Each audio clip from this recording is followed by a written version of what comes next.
Oo, naiinis ako. Nagseselos ka? Naiingit ako! O di lumabas din yung totoo. But it's not what you're thinking. Naiingit ako kasi kayong dalawa yung magkaibigan. Ako ano? Pwera ako. Nawalan ako ng kaibiganan mo kung bakit. Dahil nag-iba ka. Nagbago ka! Nagbago ako kasi yun ang gusto mo, di ba? Paulit-ulit mong pinaramdam sa akin na wala akong kwentang tao kaya inayos ko yung sarili ko, kaya tumino ako. Tapos hindi mo kaya maging masaya para sa akin? Kasi bakit? Kasi nagawa ko yun ng wala ka, nagawa ko yun ng hindi ka kasama. Mali ka. Wow! Mali na naman ako.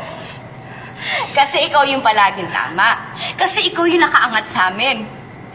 Sa mga mata mo, kami yung laging mali, kami yung may dumi, kami yung palpak. Ikaw yung magaling, matalino, busilak ang puso mo. Gusto ko kita tinutulungan kasi mahal kita. Gusto ko maging masaya ka. Hindi totoo yan. Ginagawa mo yan para sa sarili mo nang sa ganon bida ka.